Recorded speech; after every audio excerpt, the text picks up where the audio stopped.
Once upon a time, in a loud city that never slept, there was a girl named Ngozi. She was 17. She was careful, quiet, and brave in a way that did not shout. She kept a small cloth pouch tied inside her dress, close to her heart. Inside the pouch were dried leaves her mother gave her before she died. Her mother called them help in your pocket. Ngozi did not call them magic. She called them memory. She slept under the Ojalegba flyover, where buses grumbled like tired lions and horns argued all day. She woke before the sun because mornings were safer. She would smooth her hair with water from a sachet, fold the cardboard she used as a mat, and whisper, "Get up, Ngozi. Today will not win." People called her Witch Girl because bad things happened in her house after her father died and her stepmother blamed her. The word followed her like dust. Ngozi did not fight the word. She fought to keep her heart soft. That morning, the sky was the color of old smoke. Hawkers shouted, "Gala, pure water." A bus conductor clapped his hand against metal and yelled for passengers. Ngozi stood at the traffic light with a rag and a small bottle of soapy water. When cars stopped, she cleaned windshields. Some drivers dropped coins. Some waved her away like a fly. A few rolled up their windows and stared through her, as if she was the glass. A boy from the bridge, small and fast, pointed at her pouch. "Ngozi, what is in there? Is it the witch leaf?" "It is my mother's," she said, cool but kind. "If you call it a witch leaf again, I will not share biscuits with you." He laughed and ran off. She smiled even though her stomach felt like an empty pocket. She finished with one car, wiped her hands, and looked up at the sky. Rain was coming.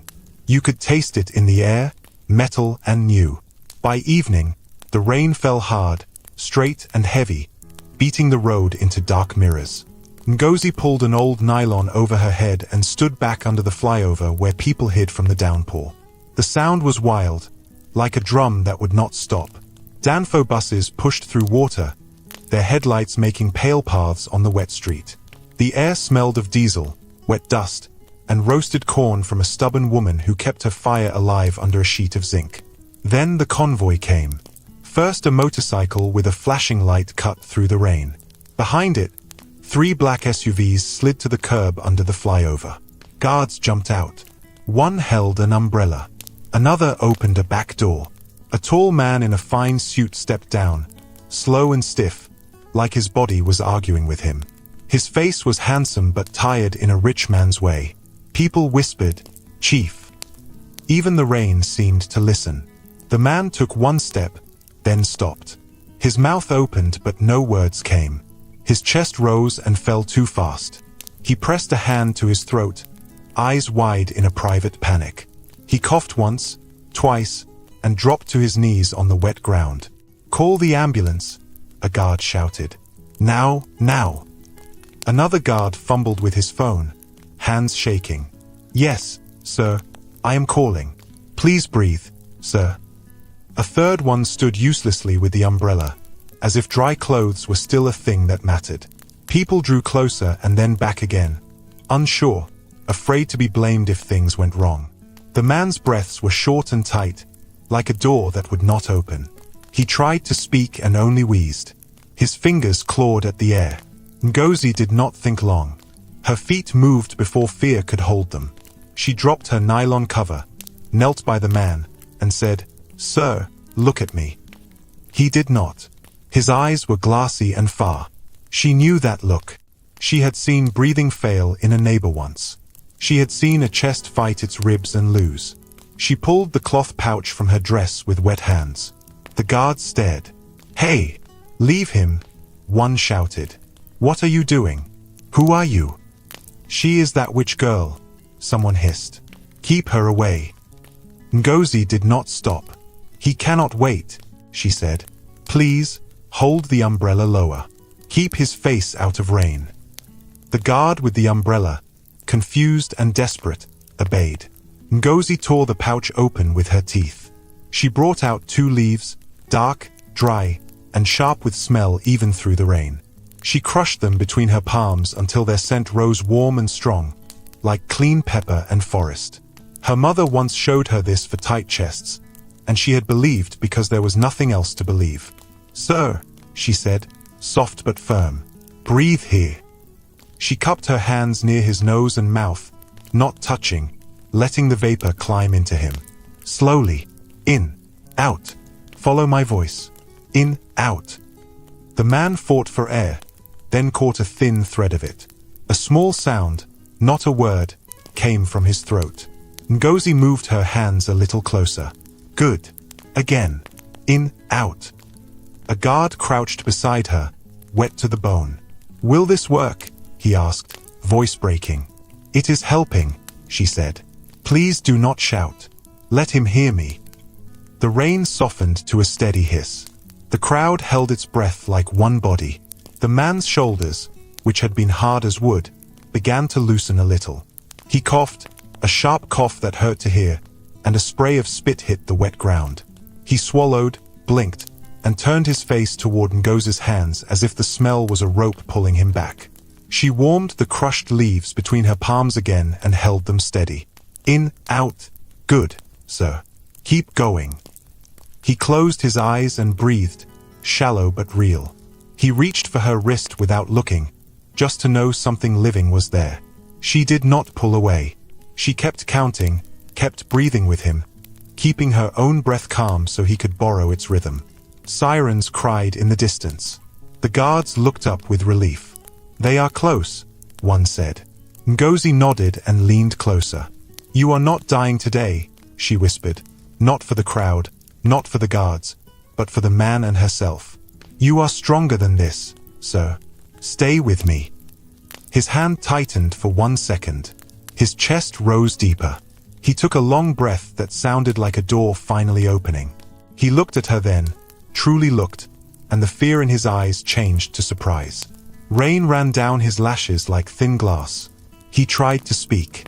No voice came, but his lips formed a thank you.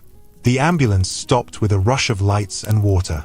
Paramedics ran out with a stretcher and a box. They moved the man with quick care. One placed a mask over his face. Another checked numbers on a small screen. "Pulse coming back," he said. "Breathing is shallow but steady." "Who helped him?" a paramedic asked, eyes scanning the faces. The guard with the umbrella pointed. "Her." Ngozi stood, knees muddy, dress heavy with rain, leaves crushed green against her palms.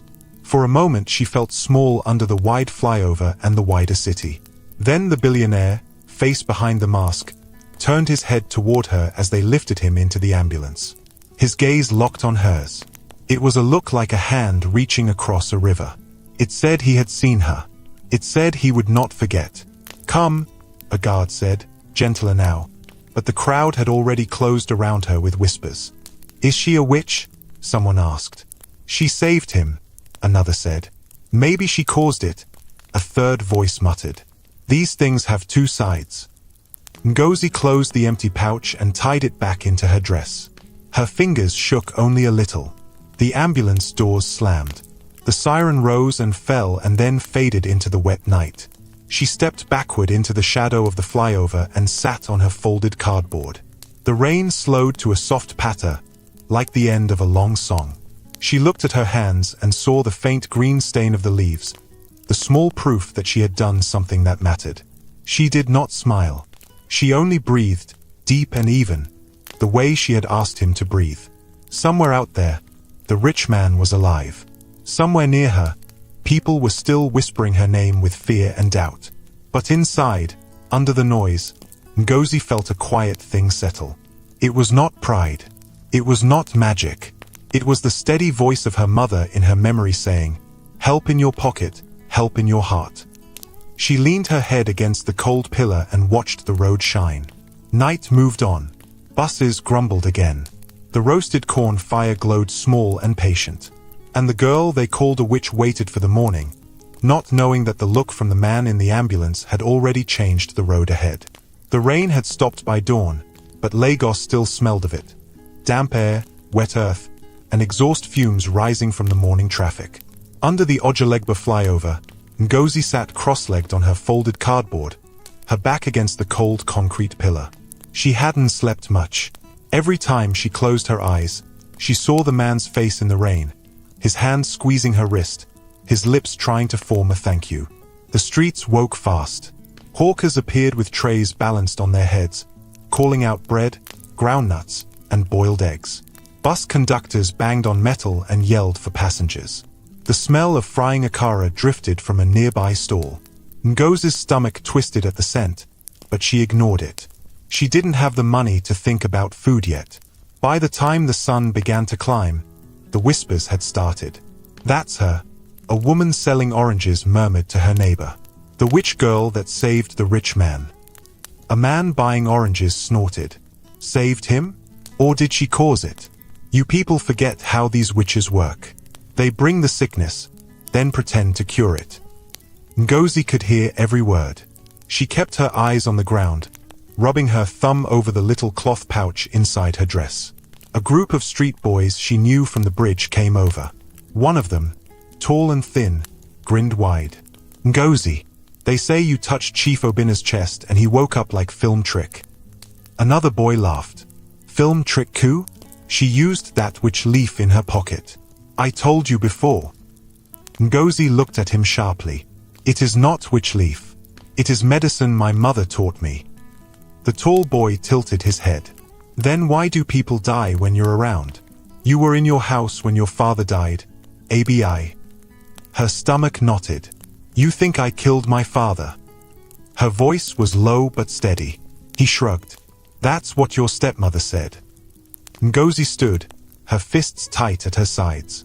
"My stepmother lied because she wanted me gone. She wanted the house to herself. I don't need to explain myself to you."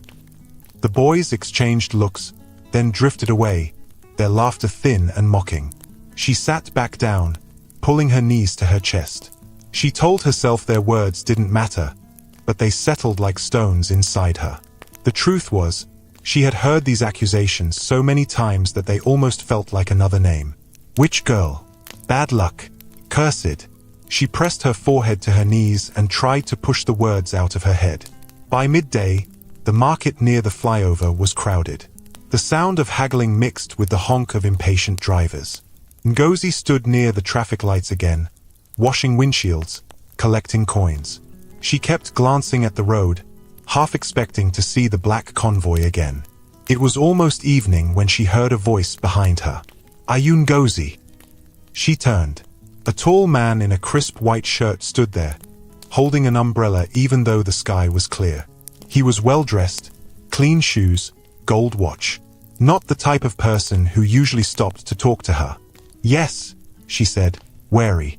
"I work for Chief Obina," he said. "My name is Mr. Chaik." Her chest tightened. Is he all right?" "He is recovering. He asked me to find you." Ngozi blinked. "Why?" "To thank you, and to give you something for what you did." She shook her head before he could say more. "I don't want money." He looked surprised. "It's not just money. He stopped, studying her face. "Why don't you want it?" "I didn't help him for a reward. I just didn't want him to die."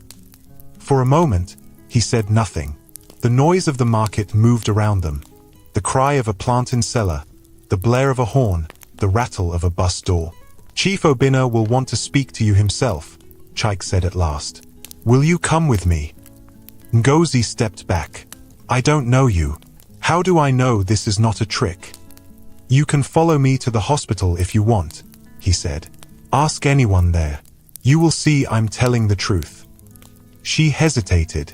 She thought of the look the man had given her in the ambulance, the promise in his eyes. Then she thought of all the times strangers had lied to her. "Not today," she said finally. "If he really wants to thank me, he can come himself." Chaik seemed about to argue, but then he nodded. "Very well, but don't disappear." He walked away, his white shirt disappearing into the crowd. That night, the whispers grew louder. Some people said she was smart to refuse the money because rich people's gifts were traps. Others said she was foolish. No one refused a billionaire's offer unless they had something to hide. A woman passing by stopped to glare at her. "I know your type," the woman said. pretty face hiding a dark heart. That man should be careful with you. Ngozi didn't reply. She watched the woman leave, her heart heavy but her face calm. 2 days passed. Life under the flyover went back to its rhythm. Early mornings, endless traffic, scraping together enough to eat. But something felt different. More people were watching her. More were talking. On the third day, she woke to find Chaik waiting by the pillar where she slept. This time, he wasn't alone. Another man stood with him, short, neat beard, wearing a black suit. Ngozi, Chaik said, "This is Mr. Philip, Chief Obina's personal assistant." Philip stepped forward. "The chief insists on seeing you. He is at home now. He sent his car to bring you." She shook her head again. "I don't belong in a place like that." Philip's voice softened. "He owes you his life. Please, even if you don't want anything from him, let him say thank you." Ngozi looked from one man to the other. Something in Philip's tone was different. Less like an order, more like a plea. "All right," she said quietly, "but I can't stay long." They led her to a sleek black car parked at the edge of the market. People stared as she got in. She could feel their eyes on her through the glass, their whispers chasing the car as it pulled away. "Which girl going to the big man's house?" someone said. "Let's see if she comes back." Ngozi sat stiff in the back seat, her hands folded in her lap, the city sliding past in flashes. Tall buildings, crowded bus stops, bright billboards. She had not been in a car like this since before her father died. The leather seats smelled faintly of perfume and something sharper, like new paper. Philip glanced at her in the mirror. "The chief has been asking about you every day. He was moved by what you did." "I just helped him breathe," she said. "Not everyone would have stepped forward," he replied. The car turned into a quiet street lined with tall gates and trimmed hedges. It stopped in front of a wide iron gate that opened at once. Inside, the driveway curved through a garden full of flowers and tall trees. The house at the end was huge, painted white, with glass windows that caught the evening light. Ngozi's breath caught. She had never seen a home like this up close. Philip opened the door for her. "Come." They led her up the steps to the front door. It opened into a high-ceilinged hall with polished floors. The air was cool and smelled faintly of roses. A woman in a dark uniform appeared, her eyes sweeping over Ngozi with surprise before she stepped aside. They walked through the hall into a large sitting room. Chief Obina sat in an armchair, wearing a light blue kaftan. He looked thinner than he had under the flyover, but his eyes were alert now. When he saw her, he smiled. Not the polite smile rich people give strangers, but something warmer. "Ngozi," he said, his voice deep but gentle. "Come closer." She stepped forward slowly. "You saved my life," he said. "I do not forget such things." "I only did what I could," she replied. "What you could was more than anyone else did," he said. "Even my own men froze, but you moved." He gestured to a chair. "Sit." She hesitated, then sat on the edge, her hands in her lap. "I want to thank you properly," he said. "Tell me, what do you need? Food? A place to stay? School?" Ngozi's eyes dropped to the floor. "I'm fine," she said. He leaned forward. "You are not fine. You sleep under a bridge. I know this. You deserve better." She shook her head. "I don't want to take anything I didn't earn." Chief Obina studied her for a long moment. "Then let me give you work. Live here. Help in the house. You will have food, a bed, and safety. No one will call you witch here." Her chest tightened at his words. The thought of a real bed, of safety, was like a door she hadn't dared to touch in a long time. I need to think," she said. "Think," he agreed. "But do not take too long. Life can change faster than you expect."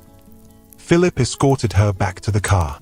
As they drove out through the tall gates, Ngozi glanced back at the house. Something in her told her this was not the last time she would see it.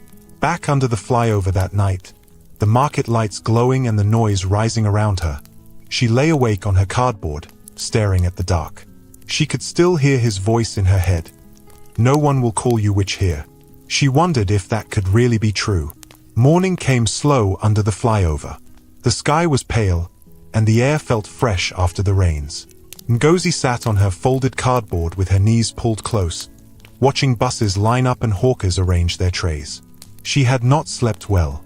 Her mind kept returning to the big white house and the man in the blue kaftan who said, "No one will call you witch here." She touched the small cloth pouch inside her dress and breathed in and out, steady. She thought of her mother. She thought of safety. She thought of how long the nights were under the bridge, and how loud fear was in the dark. A small hand tugged her sleeve. It was the little boy from the bridge, the one who always asked about the leaves. "Ngozi," he whispered, "are you going to the rich man's house?" "I don't know," she said. "Maybe." "Go," he said. "If he is good, he will hide you from the bad people."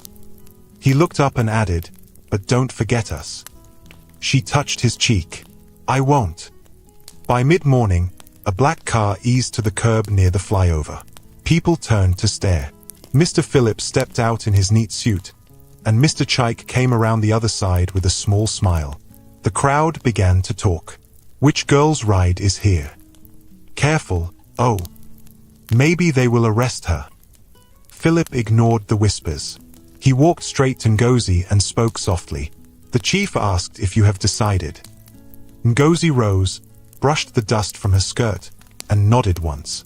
"I will come. I will work. But I don't want money I didn't earn." "You will work," he said, "and you will be treated with respect." Chaik opened the car door. "Ready." Ngozi took one last look at the pillars, the buses, the roasted corn fire, and the children she knew by name. She felt the road pull in two directions, past and future, and then she chose. She got into the car.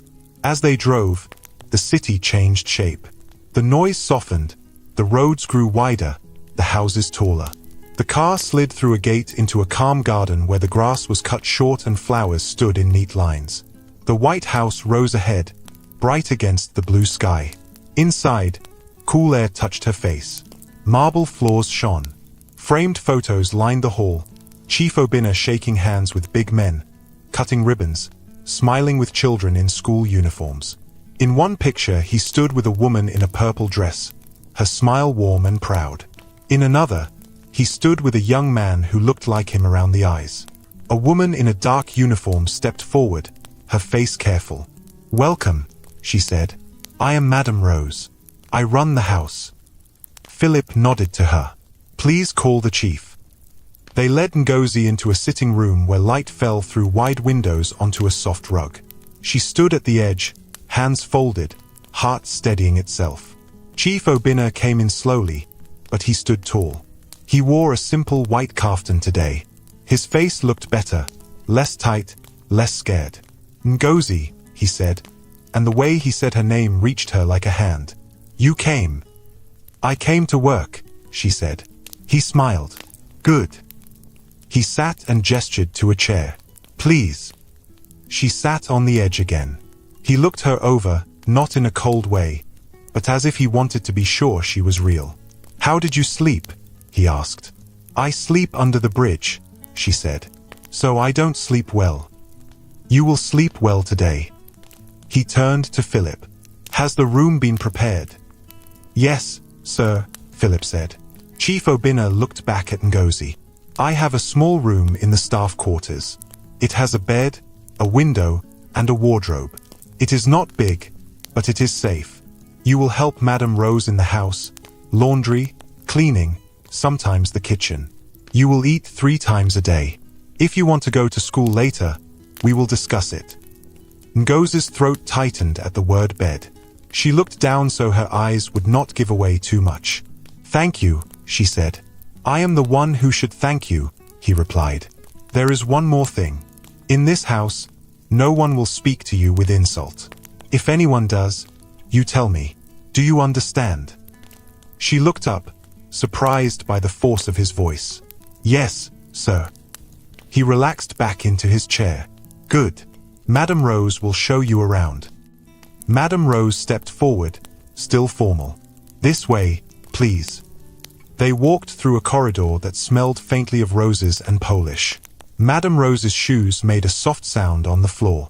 They passed a wide kitchen full of stainless steel, a dining room with a long table, a back door that opened onto a courtyard where sunlight lay warm on clean stones. Beyond the courtyard was a low building with 6 doors. Madame Rose stopped at the third. "This is your room," she said. Ngozi went in. The room was small but bright. A clean sheet lay smooth on the bed. A folded towel sat on a chair. A simple wooden wardrobe stood open, empty and ready. A window looked out at a mango tree with green fruit hanging like lanterns. Ngozi touched the bed with her fingertips and then pressed her palm to it. It did not move. It held. Madame Rose watched her with a face that did not show much. "We keep the house quiet," she said. "We work early. We keep things in order. This is a big house. We do not rush, but we do not drag our feet. Do you understand?" "Yes," Ngozi said. "I will learn fast." Madame Rose nodded. "You will begin after lunch." Ngozi changed into a clean dress that Madame Rose gave her, soft cotton that didn't scratch. She washed her face and hands in a small bathroom, watched the dirt run in thin streams, and felt the cool water tell her she had crossed a line. When she looked in the mirror, she saw the same face but a steadier set of eyes. Back in the sitting room, a low table was set with plates. A kind-faced cook named Madhu brought rice, stew, and fried plantain. "Eat," he said. "Don't be shy." Ngozi set a small portion on her plate, then added one more spoon when she caught Madhu's patient look. She took a bite. The stew was warm and rich. Her stomach eased and then woke up with a happy ache. As she ate, footsteps sounded in the hall, quick, confident. A young man in his late 20s walked in wearing a navy suit, tie loose, phone in hand. He had the chief's eyes. He stopped when he saw Ngozi at the table. "Who is this?" he asked, not unkind but sharp. Chief Obinna looked up. "Uche, this is Ngozi. She is joining the staff." Uche's gaze moved over her, curious and puzzled. "Staff? Today? I wasn't told." "You are being told now," the chief said, calm. Uche came closer. "Ngozi, is it? Welcome." He smiled a small smile that did not sit fully on his face. "Where did father find you?" Ngozi swallowed her food. "Under the flyover," she said. "Under the flyover," Uche repeated, as if tasting a strange spice. "Ah!" Chief Obinna's tone cooled. "She saved my life." Uche's eyes flicked to his father, then back to Ngozi. "I heard different versions of that story," he said lightly. "Either way, you're here now." He held out his hand. "I am Uche Obinna." Ngozi wiped her palm on her dress and shook his hand. Uche's grip was warm, but his eyes searched her face for something. "Madame Rose runs a tight ship," he said. "You'll be fine if you listen." "I will listen," she said. Another voice floated in from the hall. Bright, female, quick. "Daddy, you promised to look at the designs for the foundation." A young woman swept in wearing a yellow dress and a slim gold necklace. She stopped when she saw Ngozi. "Oh!" "Kamsi," the chief said. "This is Ngozi." Kamsi's smile appeared and disappeared in the same second. "Hello." "She saved me," he added. Kamsi's eyebrows lifted, and the smile steadied, but her eyes stayed careful. Then, "Thank you," she said. "I'm Kamsi." She took a seat, still looking at Ngozi as if trying to place her on a map. Madhu came in with another tray. "Madam Kamsi, should I serve?" "Yes, thank you," she said, eye still on Ngozi. "How old are you?" 17, Ngozi replied. 17, Kamsi repeated softly, as if the number carried a story. "Where are your parents?" "My mother is dead," Ngozi said.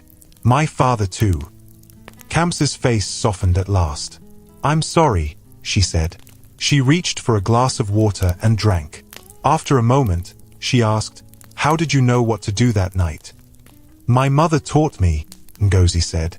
"For a tight chest." Uche leaned back in his chair. "Old leaves and prayers," he said with a thin grin. We thank God for small miracles. Chief Obinna glanced at him, and the grin faded. After lunch, work began. Madame Rose showed Ngozi how to fold linens the house way, edges sharp, stacks even. She taught her how to polish the side tables so they shone without smell. They wiped frames, dusted shelves, and kept footprints off the floor that wanted to keep a perfect shine.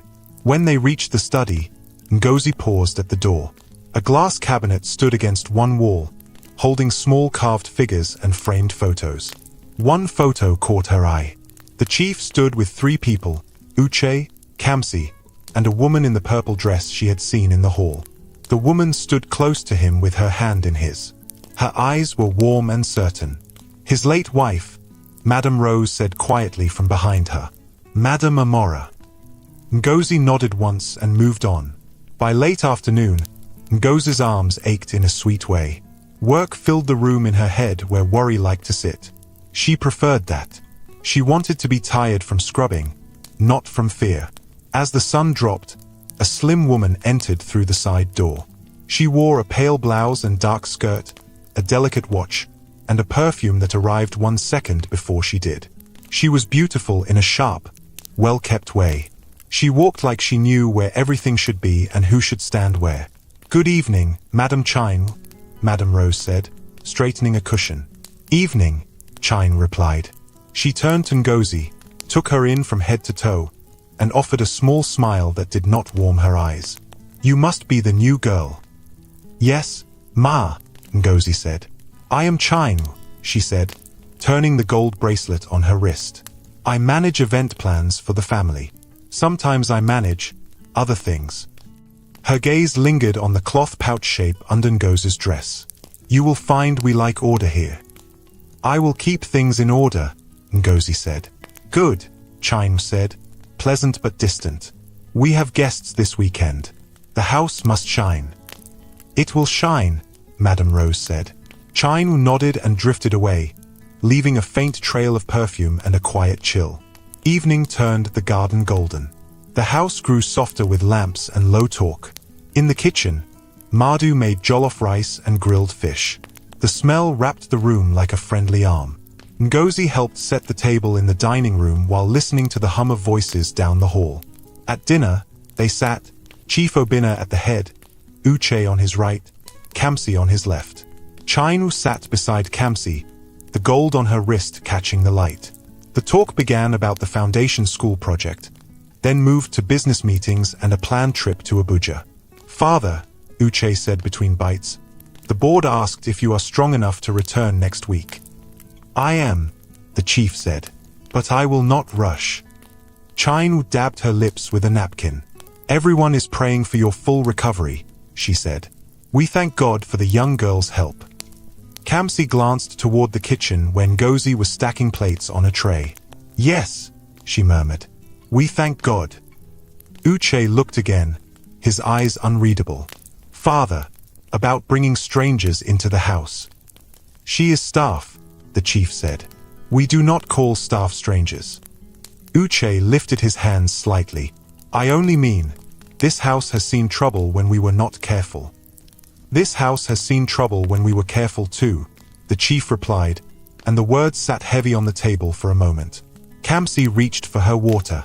"Ngozi," she called, her tone gentle but clear. "Please bring more water." "Yes, madam," Ngozi said, coming forward with the jug.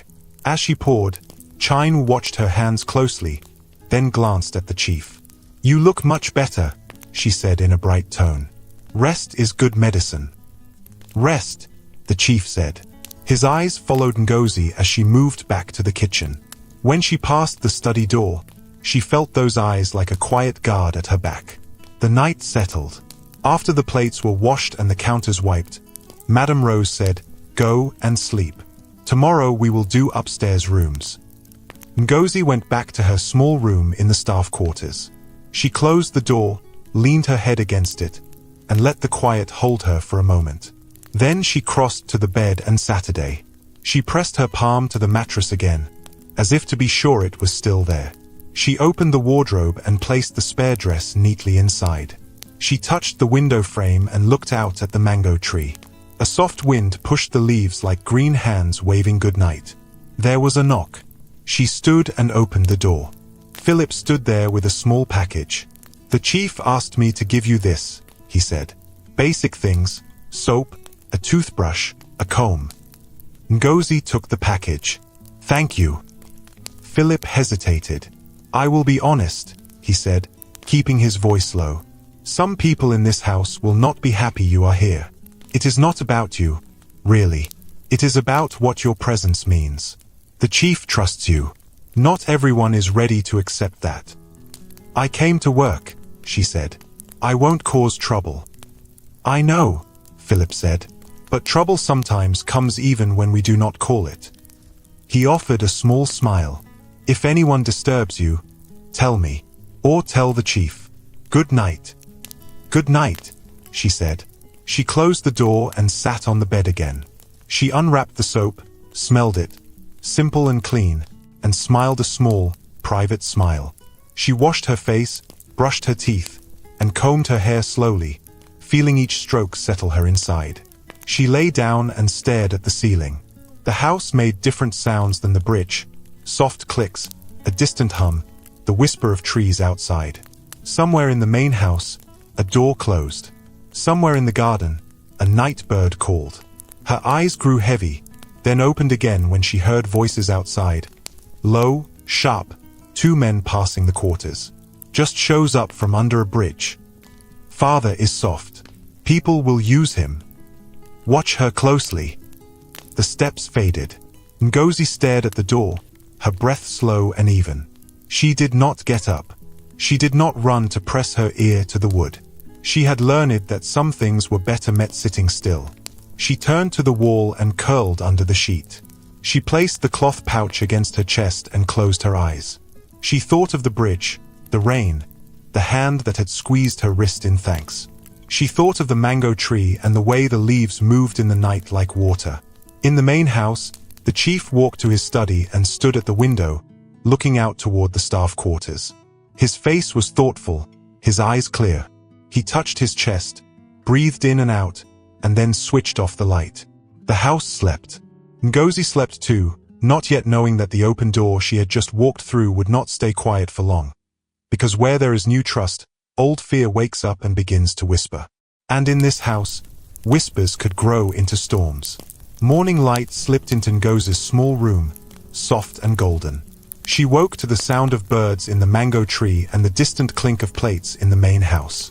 It felt strange to open her eyes and see a roof instead of the gray sky under the flyover.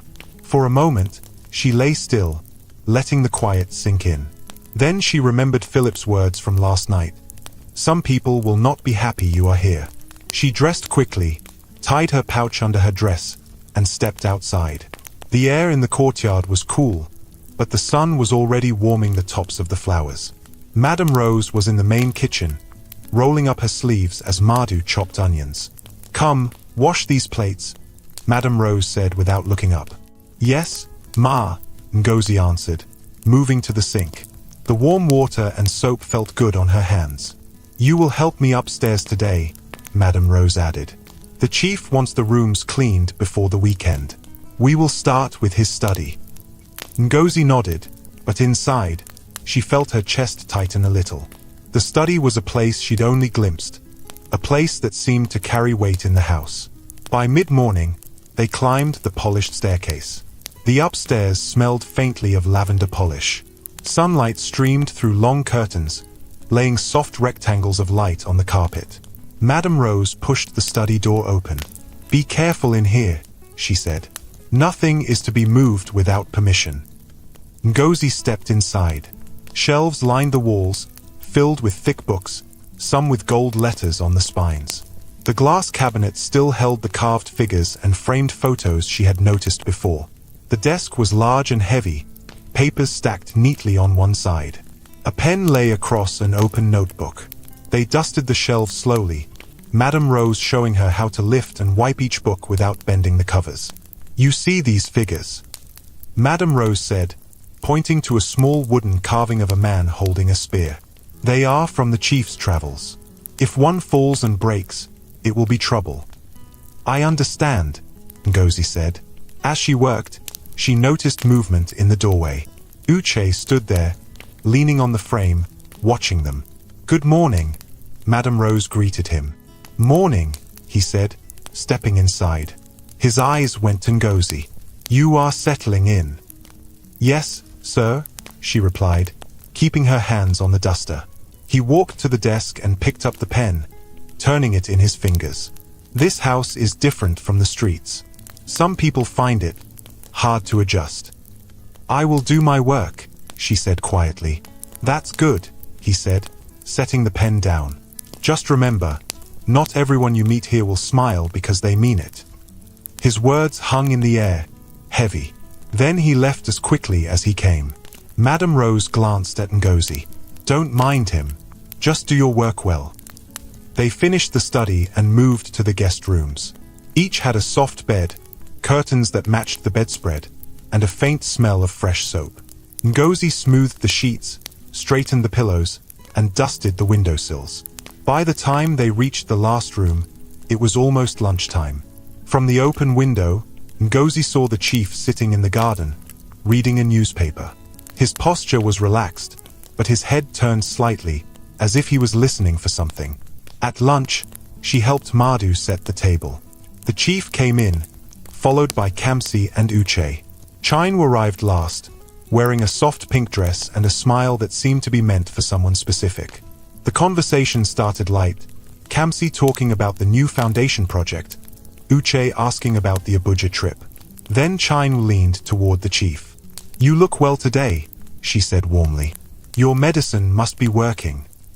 "It helps," he said, "but I think recovery is also about the people around you." Chine's smile flickered.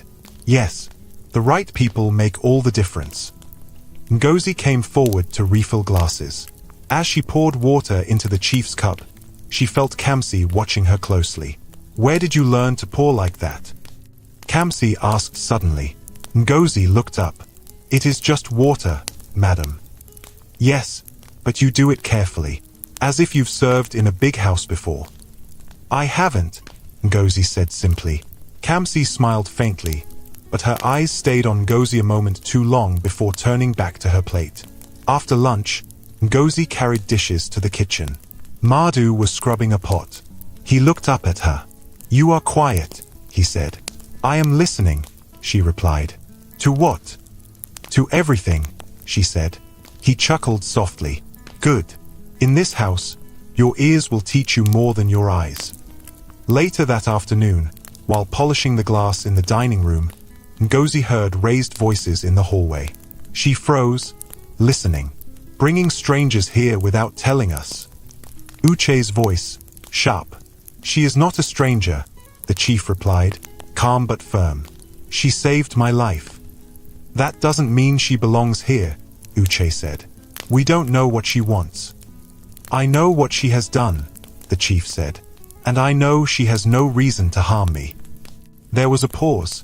Then Uche's voice dropped lower. "Just be careful, father." Footsteps moved away. Ngozi's hands shook slightly on the cloth. She forced herself to keep polishing until the glass shone. That evening, the chief called her into the sitting room. He was alone, a cup of tea on the table beside him. "Ngozi," he said, "how has your first week been?" "It is good, sir," she said. "I am learning." "You have been watching," he said. "That is good too. But I want you to know something. There are things in this house that even I am still watching. If you see anything strange, you tell me." Her brow furrowed. "Strange like what?" "Anything that does not feel right," he said. "Sometimes the smallest thing can be a warning." She nodded slowly. "I will tell you." He smiled faintly. "Good girl." As she left the sitting room, she passed Chine in the hall. The woman's perfume floated ahead of her, sharp and sweet. Chine's eyes caught Ngozi's for a moment, then slid away without a word.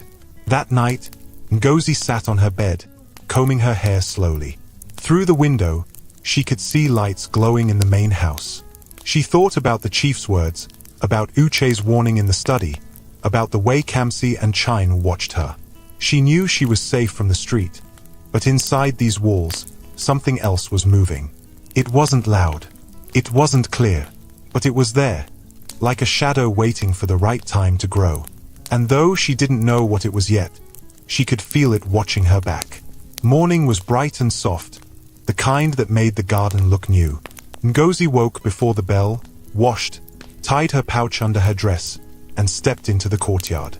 The mango tree leaves were still wet with dew. She felt steady. Work filled her mind. Work kept fear small. In the kitchen, Madhu was already moving fast, lifting pot lids, checking the oven, humming a low tune. Steam rose from a small saucepan on the back burner. Madame Rose stood by the counter with a list in her hand. "Good morning," Ngozi said. "Morning," Madame Rose replied. "Breakfast is lighter today. The doctor said the chief should avoid heavy food." Madhu nodded at the tray on the island. Pap, a little honey, fresh fruit, one slice of toast, and his morning tea. Simple. Ngozi began to line the tray, a white cup and saucer, a small honey jar, a bowl of sliced papaw and banana, the toast cut clean across. She wiped a tiny drop of honey from the saucer rim until it looked perfect. Her hands were calm. She liked making things neat. Neat felt like kindness. Chine walked in as the kettle began to whistle. She wore a crisp blouse and a cool smile. Her bracelet caught the light. "Good morning," she said lightly. "Is breakfast ready?" "Almost," Madhu replied, turning off the kettle. Chine glanced at the tray, then at Ngozi. "The chief will take breakfast in the study," she said. "He has calls." Madame Rose looked up from the list. "We usually serve him in the small dining room." "Today he asked for the study," Chine said with the same smile. "Please be quick. He has a board call at 8. Madhu poured hot water into the teapot and added 2 tea bags. The warm, clean smell rose at once. He set the pot on a small wooden stand to rest. "Ngozi," he said, "carry the tray when the tea is ready." "Yes, sir," she said, lifting the cloth to cover the fruit bowl. Madame Rose left to check the front rooms. Madhu reached for the salt tin, shook a little into a soup pot, then frowned. "Where is the ginger?" he murmured to himself, opening a drawer. "Ah!" He moved to the pantry. The kitchen door swung, then fell back to stillness. For a moment, the kitchen was quiet. The teapot sat, steeping. The steam curled up in slow threads. Ngozi wiped the tray once more, then looked at the clock. 7:46. 14 minutes. The side door opened again. The chef from the outside events team, Kelechi, a stocky man with a smooth face and small eyes, stepped in, walking soft. He did not look at her. "Good morning," Ngozi said. He glanced at her without smiling. "Morning." He crossed to the island. His hand moved fast, lifted the teapot lid, tipped a few grains from a tiny brown packet into the pot, and set the lid back. The movement was quick like a blink. He turned away at once, the empty packet vanishing into his pocket. Ngozi froze. The sound in her head went empty, like a room with all the air taken out. Her eyes went to the teapot, then to his hand, then back to his face. "What did you put in the tea?" she asked, voice low. Kelechi's expression did not change. "Sugar," he said. "That is not sugar," she said. "Sugar is white. That was brown powder." He held her gaze. "Brown sugar." "We do not put brown sugar inside the pot," she said. "We serve honey on the side." His jaw shifted. "Mind your work, girl." Her heart hit hard once, twice. She reached for the pot, pulled off the lid, and sniffed. A bitter, sharp scent lay under the tea smell, like metal and burnt leaves. Her stomach turned. "This is wrong," she said, louder now. "What is this?" Kelechi's hand snapped out and took the pot from her. "Do not touch what you don't understand." Madhu came back in with a small jar of ginger. He stopped at the door, reading the room at once. "What is it?" Ngozi pointed at the teapot. He put something inside. Madhu's eyes moved to Kelechi's face. "What did you add?" Kelechi gave a small laugh. "You people are dramatic." It is cinnamon. The chief likes it sometimes. Madhu frowned. We never put cinnamon in the pot. We add a stick to the cup if he asks. Kelechi shrugged. Then I will make another pot. Calm down. No, Ngozi said quickly, stepping forward. Don't throw it away yet. She reached for the teapot again, hands steady now. If it is cinnamon, it will smell warm and sweet. This smells bitter. Kelechi's mouth thinned. You! Madame Rose walked back in at that moment. What is happening? Madhu spoke fast. Kelechi added something to the chief's tea. He says cinnamon. It doesn't smell right. Madame Rose's eyes sharpened. She went to the drawer, took a clean teaspoon, and dipped it into the pot. She lifted a drop to her tongue, barely touching it. She stilled. Her eyes flicked to Madhu's. That is not cinnamon, she said quietly. Spit it out. Don't swallow. Madhu rushed to the sink, spat, and rinsed. Madame Rose rinsed too, face tight. Kelechi put his hands up, lazy, unfazed. You people and your fear. You taste tea and call it poison. Madame Rose straightened. We will not serve this. She turned to Ngozi. Throw it away. Make a fresh pot. Madhu, watch her. Then to Kelechi, her voice like a wire. Who told you to touch the chief's tea? Kelechi smiled, small and slow. Chinu said he asked for cinnamon. As if her name were a bell, Chinu stepped in again, smooth as glass. Did someone call me? Madame Rose held up the teapot. Did you ask for cinnamon in the chief's tea? Chinu blinked in surprise. No. Who would do that? He is avoiding spices. Kelechi's face did not change, but the smile slipped off like a mask that had not been tied well. Chinu turned to him.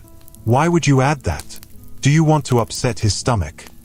He opened his mouth, closed it, then let out a breath. I made a mistake.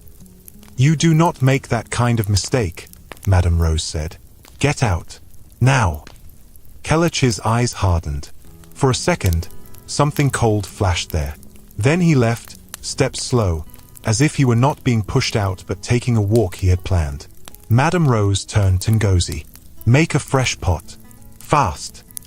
Ngozi boiled new water, rinsed a new pot, dropped in new tea bags with hands that did not shake.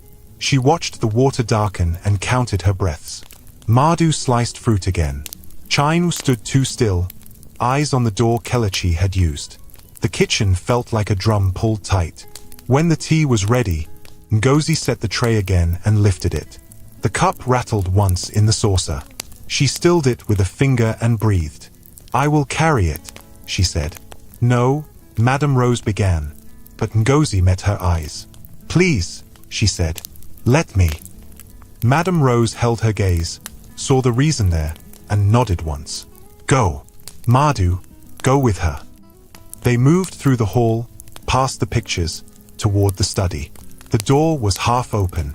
Voices drifted out, Chief Obina's, calm and tired. Another voice on speaker, formal and deep. Ngozi knocked lightly. Sir. Come in, the chief called. He sat at the desk, a pen in his hand, the phone on speaker. He looked up when she entered and gave a small smile that reached his eyes. Ah, breakfast. Yes, sir, she said, bringing the tray to the side table. Madhu set the fruit down and stepped back. She poured the tea into the cup. Steam curled up, warm and clean. The room smelled right again. She added a teaspoon of honey, stirred once, and set the cup before him. Thank you, he said. He lifted the cup, paused, then lowered it again and looked at her. Is everything all right? She felt the words pushing at her throat. She swallowed them down, then let them rise, careful and clear. Sir, the first pot of tea. Someone tried to add something to it. He stilled. What? Madhu said softly, we made a new pot at once. The chief's eyes moved from Ngozi to Madhu and back. Who touched the first pot? Before Madhu could speak, a voice cut in from the door. She did, Uche said, stepping inside. He looked at Ngozi, not angry, not calm, watchful. I saw her with the teapot from the hallway camera feed. She opened it. Ngozi turned, stunned. I opened it because Kelechi had already added something. Kelechi said she was the one who sprinkled something, Uche replied. He came to me at once.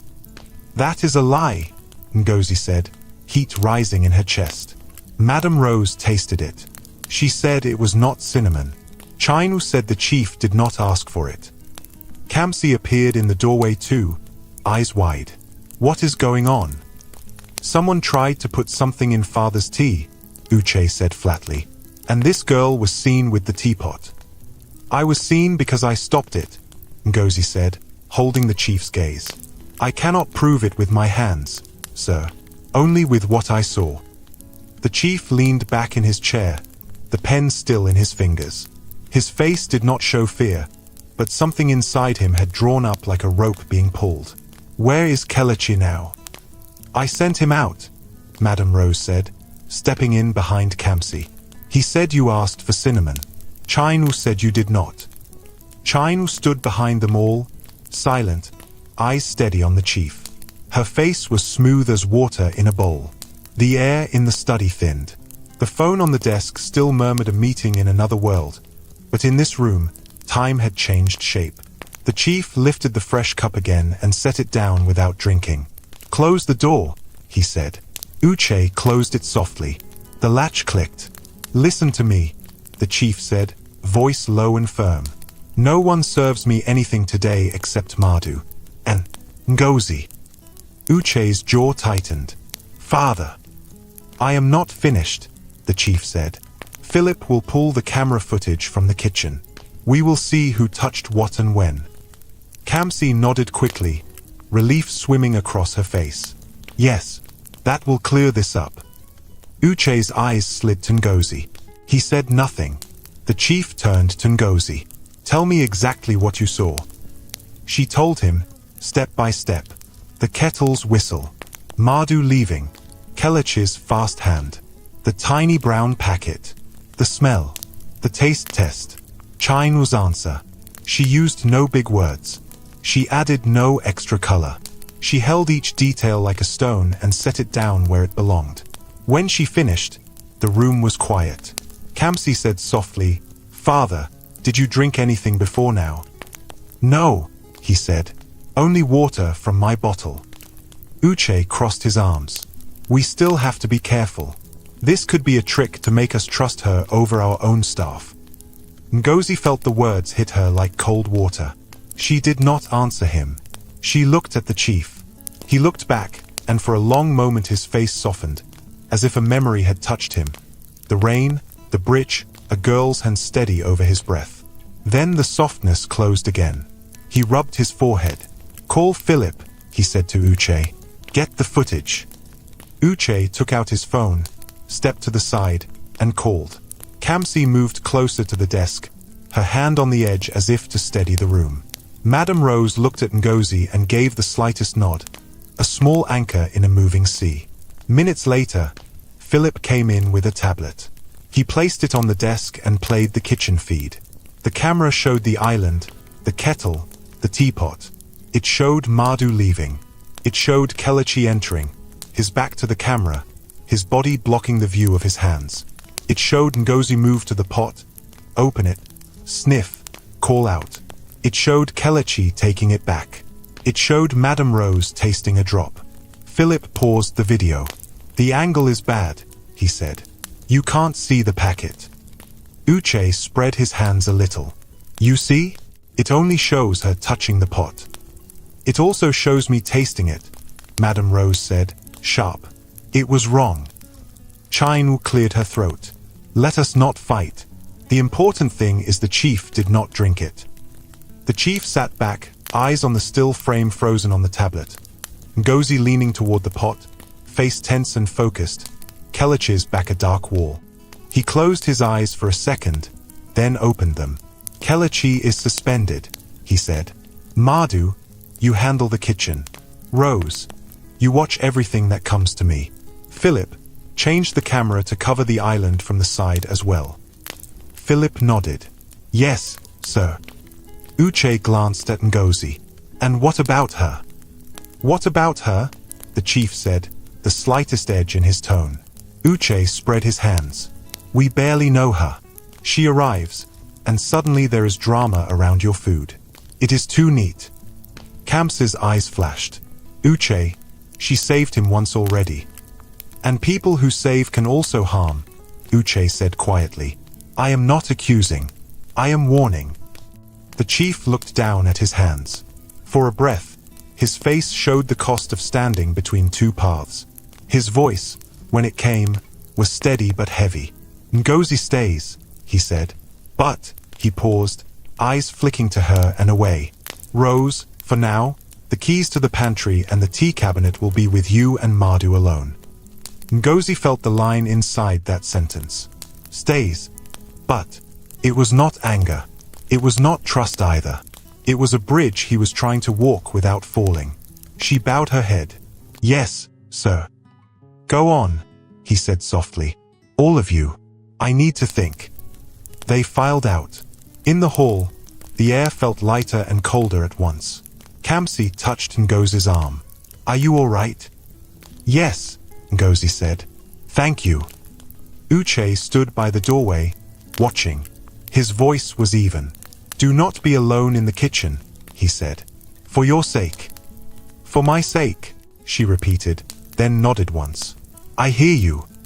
He gave her a last unreadable look and walked away. Back in the kitchen, Madhu washed his hands again, as if he could scrub the morning off his skin. We will lock everything, he said. From now on, only two of us touch the chief's food. Madame Rose nodded. We will check every pot, and we will pray quietly while we work. Chinu stood a moment longer, then turned to go. At the door, she paused and looked back at Ngozi. Her face was kind and cool at the same time. You did the right thing to speak, she said softly. But in this house, the right thing has a price. Be ready. She left. The bracelet on her wrist flashed and was gone. Ngozi went to the sink and washed the fresh teapot as if it were the most important thing in the world. She set it upside down to dry and lined up the cups until they sat in a straight, perfect row. Her hands were steady again, but her chest felt strange, like a drum that had been struck and was still trembling. When she stepped into the corridor to carry linens upstairs, she heard voices from the study again. Low, tense, threads of family talk that did not want a stranger's ear. She moved on quietly. In the afternoon, she dusted the upstairs hall, moved from frame to frame. In one photo, the chief laughed with Uche and Kamsi, the late Madame Amora between them, her hand on his arm. In the glass, Ngozi saw her own face reflected for a second, small, clear, and serious. She wiped the glass and the reflection slid away. Evening came slow. Dinner was careful and plain. Madhu and Madame Rose stood like quiet walls in the kitchen doorway, eyes counting every plate. No one mentioned tea. No one mentioned cinnamon. Conversation lived on safe islands, charity plans, a school that needed paint, an old friend who sent flowers. After the table was cleared, Philip found Ngozi by the back steps. The camera angle has been fixed, he said. Tomorrow we will see everything. Thank you, she said. He hesitated. Are you frightened? I am not, she said. Then she told the truth. I am sad. Because the chief hesitated. She met his eyes. Because he is not safe in his own house. Philip looked toward the main building, lights warm behind the curtains. Safety is a thing we build and rebuild, he said. It never stands still. He paused. Be careful. Watch without staring. Listen without leaning. If you see anything again, come to me first. I will, she said. Night gathered. The mango leaves whispered. Ngozi lay on her bed and listened to the soft engine of the house. The pipes, the hum, doors opening and closing like careful breaths. She held her pouch and breathed with the house, slow and steady. In the study, the chief sat alone with a cup of plain water and the tablet dark on the desk. He turned his wedding ring on his finger, then let it go. He closed his eyes and saw rain. A bridge, a girl's voice saying, "You are not dying today." He opened his eyes and saw, instead, a house full of doors, some open, some closed, and shadows standing still in doorways, waiting.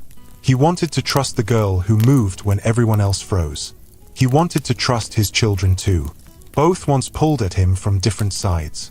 He set the water down and pressed his palm to his chest, feeling for the steady beat that told him he was still here. He was still here. But the question lay on the desk between the cup and the silent phone like a note he could not ignore. Who, inside my own house, wants me gone? And even though he had spoken strong orders that morning, doubt had entered by a narrow path. It sat down and folded its hands. It looked like worry. It sounded like caution. It felt, to him, like betrayal warming its feet by his fire. In the dark, the house listened to itself breathe.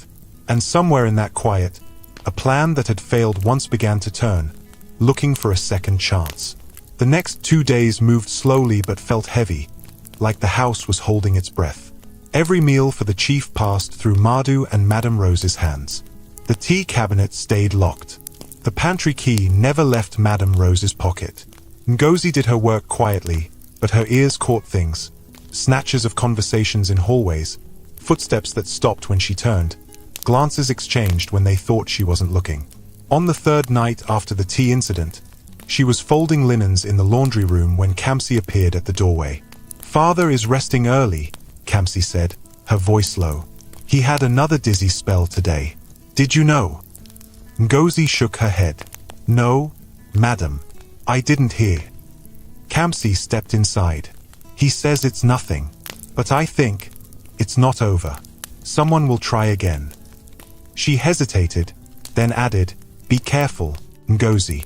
If they can't reach him, they might turn on you."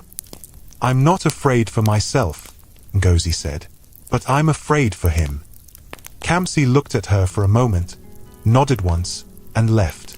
Later that night, Ngozi carried a basket of fresh towels toward the staff quarters.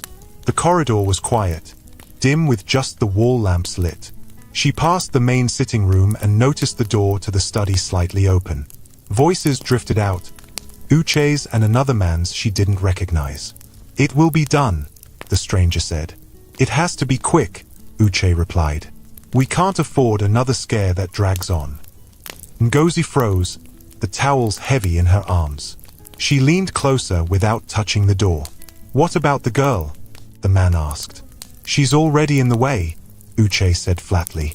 "We'll make sure she's gone before she notices anything." The sound of a chair moving made Ngozi step back fast. She hurried past, keeping her head down, the towels a shield between her and the open door. Inside her room, she set the basket down and sat on the bed, heart pounding. She thought about telling the chief immediately, but she also remembered Philip's warning. Watch without staring, listen without leaning. If she accused without proof, they could turn it back on her. The next morning, work went on as if nothing was wrong. The chief ate breakfast in the dining room, quiet but alert. Chinu discussed a weekend event with Madame Rose. Uche left early, saying he had business in the city. By evening, the tension in Ngozi's chest hadn't eased.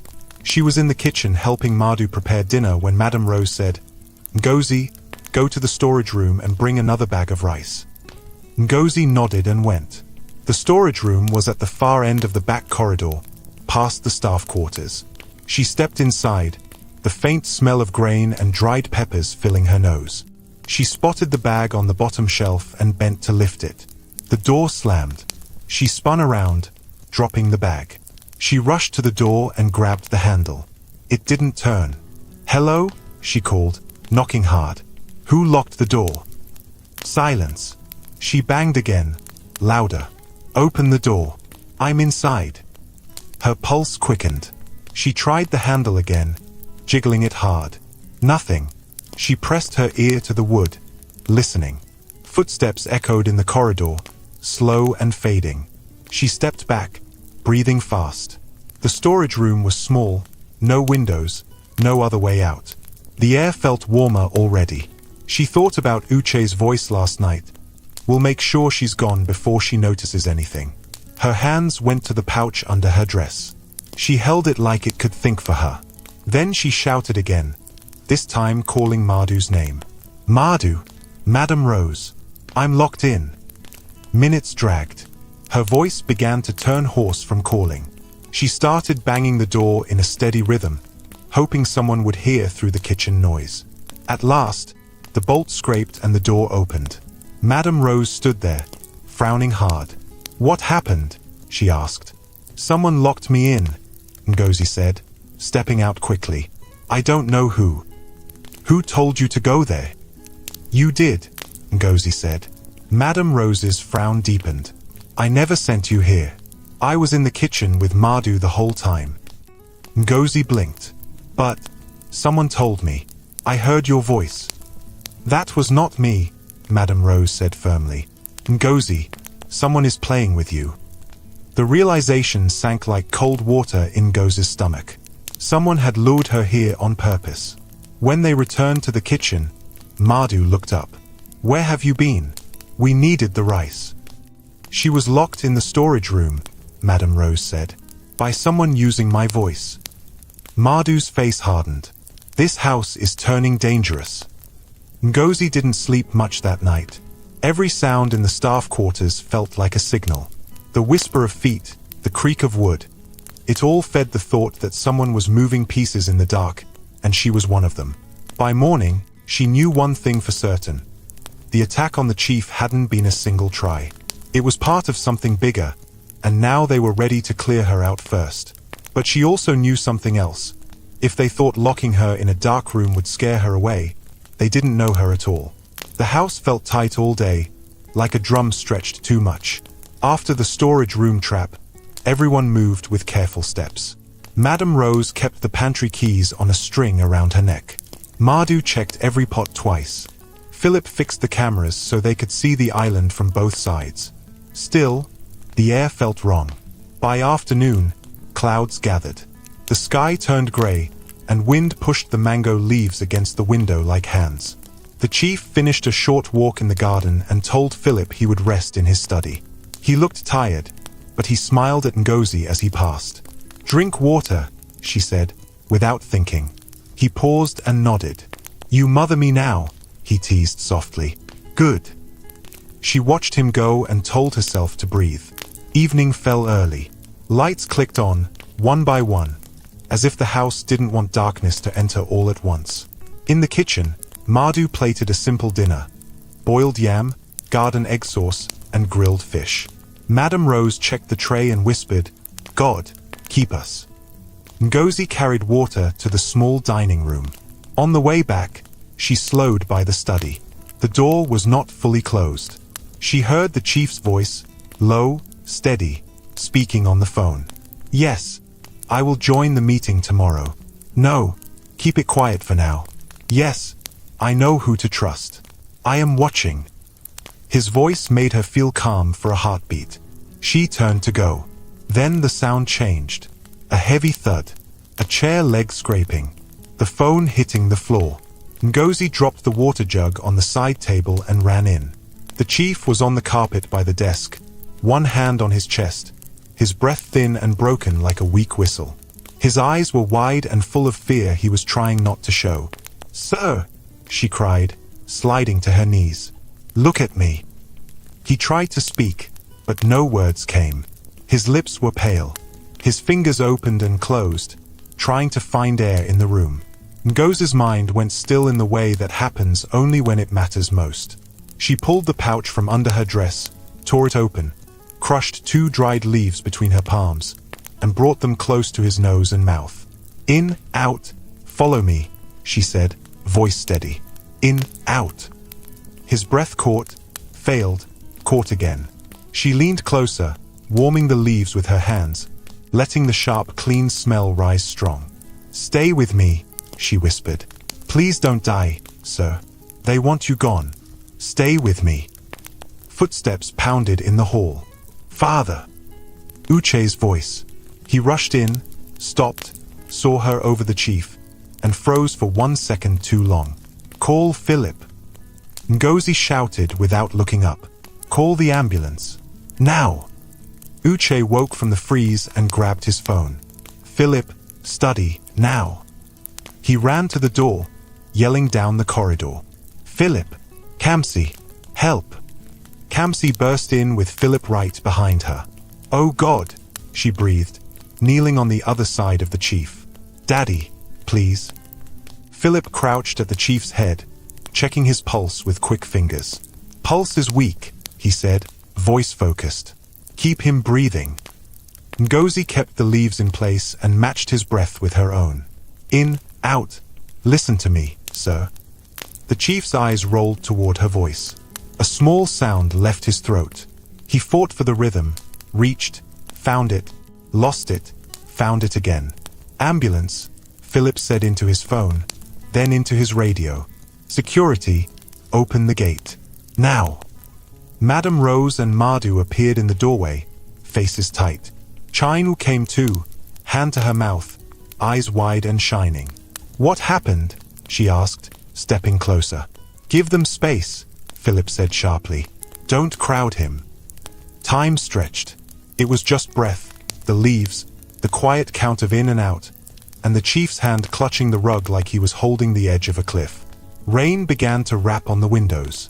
Thunder walked across the far sky. Uche stood still, one hand on the desk as if holding the room from falling. His eyes kept darting to Ngozi's hands, then to the chief's face, then to the doorway, as if he was measuring 10 things at once and none of them fit. Kamsi leaned close to her father's ear. "Daddy, hear her voice," she said softly. "Follow it. Come back." The chief coughed once, sharp and painful, and a bit of saliva spotted the rug. His chest rose deeper. He took a long breath, shaky but real. "Good," Ngozi whispered. "Again. In, out." Red and blue lights flashed on the ceiling. The ambulance had arrived. Paramedics rushed in with a stretcher and a bag. They moved fast but careful, their hands sure and their talk short. "What happened?" one asked. "Breathing collapsed," Philip said. "Second time this month." "Who started first aid?" the paramedic asked, glancing at Ngozi. "She did," Kamsi said at once. "She kept him going." "Good," the paramedic said. "Keep that scent there a bit." He fixed a mask over the chief's face, checked his oxygen, and gave a small nod. "Breathing stabilizing. Let's move." They lifted the chief. His hand reached out blindly and found Ngozi's wrist, just for a second, the same way it had under the flyover. He squeezed, not hard, just enough to say, "I know you are here." Then they carried him out. "Uche, go with them," Philip said. "I'm going," Uche replied, already moving. "I'll come too," Kamsi said, and followed. The house fell into a strange quiet. The rain grew louder. Chinu stood in the doorway, one hand on the frame, her face pale under careful makeup. "Ngozi," she said, soft. "Are you all right?" Ngozi wiped her hands on her dress, green stain faint on her palms. "I'm fine." "You saved him again," Chinu said, almost like a question. Ngozi didn't answer. She looked at the empty spot on the rug, the fallen pen, the phone on the floor still lit with a silent line. She bent, picked the phone, and placed it on the desk. Philip stayed behind. He stared at the desk, at the cup of water, at the waste bin. He took a breath and turned to Ngozi. "What did you see?" he asked. "I saw him fall," she said. "I didn't see anyone else in the room before that." Philip nodded slowly. "Okay, we will check the footage." Madame Rose touched Ngozi's arm. "Come, wash your hands. Sit for a moment." "I don't want to sit," Ngozi said. "I want to see the cameras with you." Philip's eyes met hers. He weighed her words, her face, her steadiness. "All right," he said. "Come." They went to the small security room. Screens showed the halls, the kitchen, the garden, the gates. Philip rewound the study camera to 10 minutes before the fall. The angle showed the desk, the door, and part of the window. They watched the chief enter, pick up a file, sit. They watched him drink water from his bottle, place the bottle down, make a call. They watched no one else enter. "Check the corridor," Ngozi said. Philip clicked to another screen. The corridor camera showed people passing in and out of view. Madhu to the dining room, Chine from the front hall to the kitchen, Uche from the study to his room and back. Nothing strange. Nothing clear. Kitchen, Ngozi said. They watched the kitchen footage. Madhu and Madame Rose plating dinner, the stove steady, the tea cabinet closed, keys on a string. No one touched the chief's food. So it was not the food, Ngozi said, voice small but firm. Something else. Philip leaned closer to the study feed and zoomed on the desk. On the far side, near the lamp, sat a small glass paperweight. He clicked back a few minutes, then a few more. Watch the window, he said. Wind pushed the curtain once, twice. The paperweight didn't move. The chief reached for a pen, wrote, paused, pressed his chest. He reached for water again, then didn't drink. His hand shook. He stood. His knee hit the chair leg. He fell. No one came in, Philip said, frustrated. No one touched his drink. Ngozi stared at the screen, then at Philip. But someone wants him gone. Philip's jaw tightened. Yes. He turned to her. Go and rest. I'll follow them to the hospital soon. I want to wait in the sitting room, she said. Please. He nodded. The house waited with her. The rain softened to a steady hiss. Madame Rose brought warm water and told her to sip. Chinu sat in a corner chair, fingers tight on her bracelet, eyes far away. Madhu paced and then stood still and then paced again. At last, the front door opened. Uche and Kamsi came in with wet shoulders and tired faces. Philip arrived behind them, hair damp. How is he? Madame Rose asked, voice shaking. Stable, Philip said. They are running tests. The doctor asked about stress. Stress, Uche repeated, almost laughing, but there was no joy in it. As if stress walks into your study, knocks you to the floor, and presses your chest. Kamsi's eyes were red but clear. She looked at Ngozi. Thank you, she said. Again. Ngozi nodded, but her eyes were on the floor. Did he say anything? He woke for a moment, Kamsi said. He asked, where is the girl? I told him you were here. Something inside Ngozi steadied at those words. Not pride. Not relief. Just a small anchor dropping into a deep place. Uche rubbed his face with both hands, then let them fall. He looked at Philip. We can't keep reacting, he said. We have to act. Philip's gaze flicked to Ngozi and back.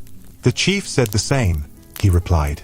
On the way, he said, tomorrow, we end this. The room went quiet. How? Kamsi asked. Philip's mouth set. He will call everyone. A family meeting. Staff included. He wants the cameras, the kitchen logs, the guard logs. He wants to speak with one voice. Uche leaned against the wall, eyes closed for a long second. Good, he said. It's time. Ngozi felt the air change. It was like the pause before rain breaks, when the wind holds its breath and the first cold drop touches your skin. She looked at the study door, at the place on the carpet where the chief had fallen, and then at the long hall that led to the front of the house. She knew what tomorrow meant. It meant light in dark corners. It meant voices raised. It meant truth trying to stand while lies tried to pull it down. She also knew something else. Tonight would be the most dangerous night. The moment before light is when shadows move the most. She tightened the knot of her pouch and said, quietly but clearly, I will not leave him. No one argued. In the hospital room across town, the chief lay under a thin blanket. The beeping of a monitor kept time with his heart. He opened his eyes and saw the white ceiling, then the rain on the window, then the reflection of his own face. Tired, alive, stubborn. He remembered the bridge. He remembered the storage room story Philip told him. He remembered the sudden fall, the leaves, the girl's whisper. Please don't die, sir. They want you gone. He turned his head and breathed in and out, once, twice, and said to the room, to himself, to whatever listened, tomorrow. He closed his eyes, not to sleep, but to gather strength. Because morning would need it. And because the next step would change the house forever. Morning came cold and bright. The rain had washed the night clean, but inside the house, the air still carried the weight of the day before. Ngozi woke early, dressed, and tied her pouch close. She had not slept much. Every creak in the night had sounded like a footstep too near her door. By 8 o'clock, the chief was back from the hospital. He walked slowly but with a steady back. A light sweater covered his shoulders. His face was pale but his eyes were sharp. Philip followed behind him, carrying a folder. "Call everyone," the chief told him as he stepped into the main sitting room. "Family, staff, no one stays away." Chairs were pulled into a wide circle. The big windows let in the sun, but the room felt like it was holding its breath. Ngozi sat near the back, between Madame Rose and Madu. She kept her hands folded tight in her lap. One by one, they came in: Uche, Kamsi, Chain, the security chief, 2 of the guards, the head gardener, the driver. Even Kelechi was brought in, his face flat and unreadable. The chief stayed standing. "We will speak the truth today," he said. His voice was calm, but it cut through the room. "And the truth will decide who remains in this house." He nodded to Philip. Philip set the folder on the table and opened it. "We have footage from every camera, logs from the kitchen, guard posts, and staff movements for the last 2 weeks." He played the first clip, Ngozi pulling the chief from the edge of collapse in the study 2 nights ago. The sound of her voice filled the room. "In, out, stay with me." The chief's hand clutching her wrist. The paramedics arriving. Philip paused the screen.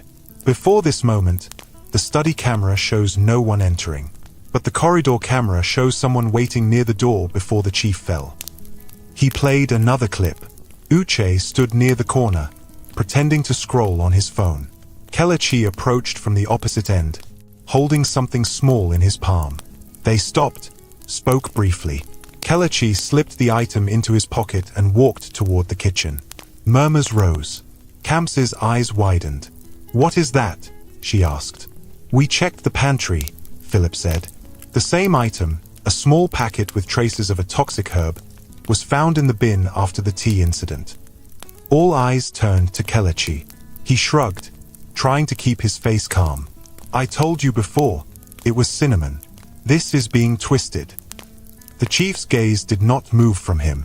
"And the storage room? Who locked Ngozi inside?" Silence. Madame Rose spoke. "She heard my voice, but I never called her." Philip picked up a remote and played another clip. This one from a side hall camera, Kelechi walking to the storage room door, looking over his shoulder, then sliding the bolt shut. Gasps broke the quiet.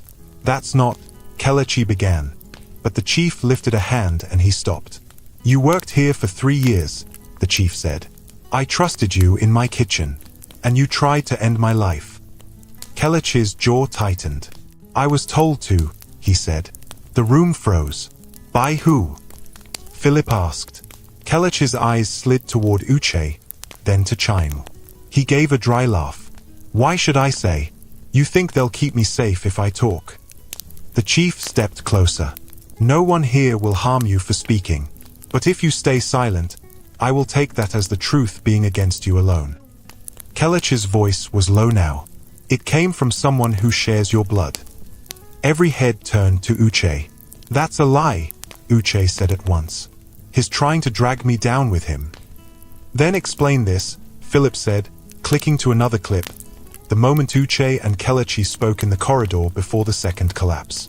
The packet passing hands was now clear on the side camera. The room erupted. Kamsi's voice shook. "Uche, tell me this isn't true." Uche's face tightened. "You don't understand. Father was handing this company away, planning to put it in outsiders' hands. We had to." "We?" The chief cut in, his voice like steel. "So you admit it?" Uche's mouth opened and closed, but no words came. The chief turned to everyone. "From this moment, Uche Obinna is no longer welcome in this house or this company. His accounts are frozen. His access is revoked." Uche's chair scraped the floor. "You would throw away your own son for a stranger." "I am throwing away betrayal," the chief said. His eyes burned. "Ngozi saved my life twice. You tried to end it twice. The blood in your veins is not enough to keep you here. Uche looked at Kamsi, at Chine, at Philip, but no one spoke for him. His shoulders sank for a second. Then he straightened and walked out without another word. The chief waited until the door shut. Then he looked at Kelechi. You will be handed to the police with all evidence. Pray they are kinder than I would be. 2 guards stepped forward and led Kelechi out. Silence filled the space they left. The chief sat at last, his face heavy but sure. This house will change, he said. From today, Ngozi will not be called a witch, a curse, or a stranger. She will live here as my legal ward. And in my will, a part of my estate will go to her name. Ngozi's head snapped up. Sir, I never asked. You earned it, he said. Not with greed, but with courage. You stepped forward when even my own children did not. Tears stung her eyes, but she kept her voice steady. Thank you. He gave a small smile. Use it well. I expect to see others lifted because of you. Yes, sir, she whispered. Kamsi reached over and squeezed Ngozi's hand. Welcome to the family, she said softly. Outside, the sun climbed higher, pouring light through the wide windows. The air in the room felt different now, not heavy, but clear, like a door had been opened and the wind was free to move again. Later, as the meeting ended and people drifted out, the chief stopped Ngozi in the hall. One more thing, he said. Why did you risk yourself, knowing they would come for you? She thought of the bridge, the cold rain, the sound of his breath fighting for space. Because life is worth fighting for, she said, even if it's not mine. The chief nodded slowly, like someone storing a truth they would keep forever. Then you will do well here. That evening, Ngozi walked back to the flyover, not to sleep, but to keep her word. The children under the bridge ran to her, shouting her name. She gave them bread, bottled water, and a promise to return. From the road above, the city kept moving, buses and cars rushing past.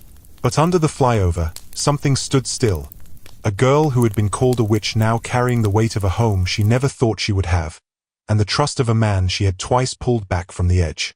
And somewhere far behind her, in a white house guarded by tall gates, a family line had been cut and a new one had quietly begun.